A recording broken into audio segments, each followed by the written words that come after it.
To tackle the really hard parts, China has decided to go west. China's Western development effort is a vast program designed to transfer technology and capital from the more developed regions to the interior. One area targeted is China's Loess Plateau. The Loess Plateau, an area the size of France, stretching over parts of 7 different provinces, was once a huge forest.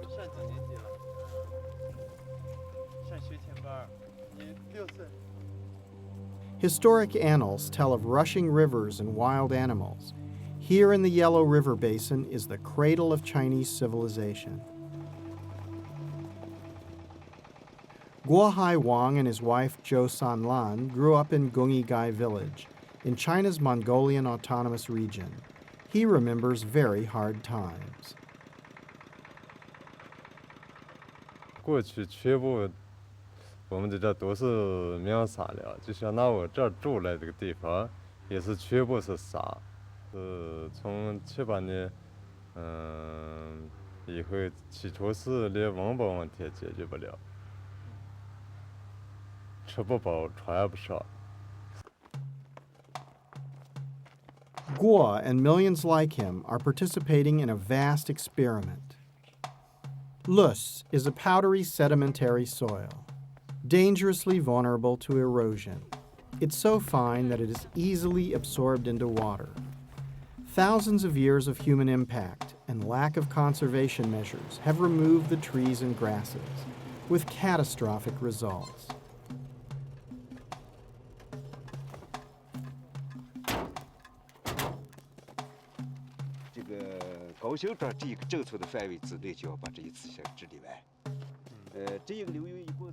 Here, China has embarked on arguably the largest development project on Earth. The goal, to rehabilitate the ecosystem of the Loess Plateau.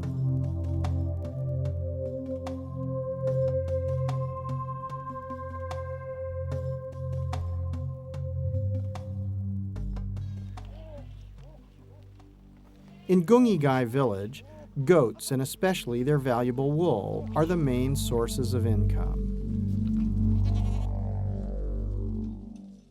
But uncontrolled, goats and sheep are a major factor pushing the fragile land toward desertification.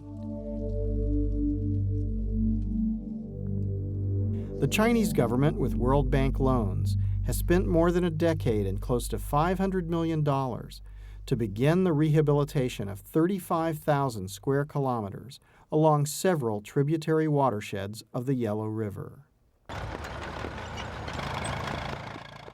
Terracing vast tracts of land considered wasteland for generations is opening up new opportunities for Chinese farmers.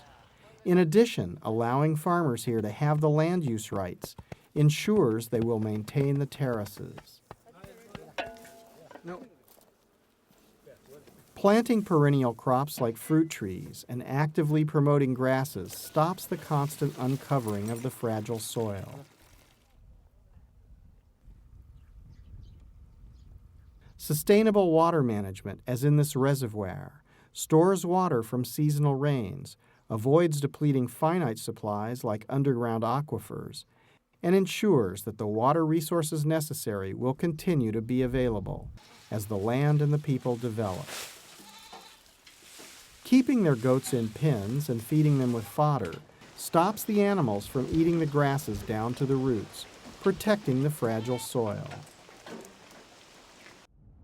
These and other active measures, such as dune stabilization and the introduction of grasses and bushes bred to survive the harsh desert conditions, are healing the land in the areas served by the project and helping to raise the people from poverty.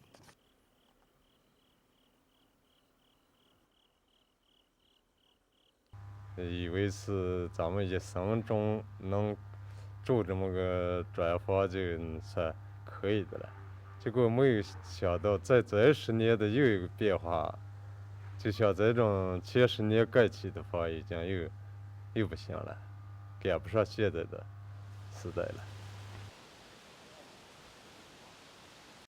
Few people in the early days thought of the Loess Plateau as a land of opportunity and it took a lot of courage to even begin to farm here.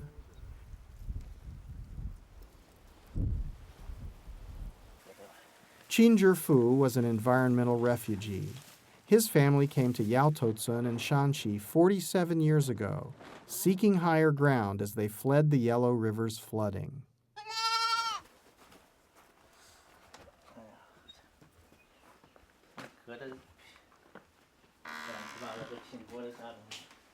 下雨呢，就是坡坡地整个都拉成河坡子了，整个是坑水坑，有些都拉一二尺深，水土流失特别严重。现在这就水土保持得很好，不管山上到沟里边，都把水固定到原来地方就存住了。这都是不管从雨地坝、果敢坝，还有咱这十行项目栽树，这挖这条这都是把水土起码是控制住了，流失是问题。10 years after the first warping dams and terraces were built, there is visible and measurable improvement. The warping dams have filled with silt and made flat fields in the ravines. New warping dams higher up have continued this until entire gullies have been covered.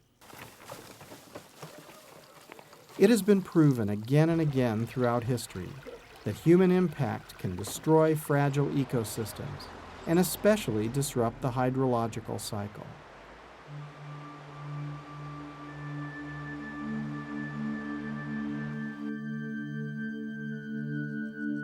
China's Lus Plateau project is providing valuable evidence that it may be possible to restore large-scale damaged ecosystems.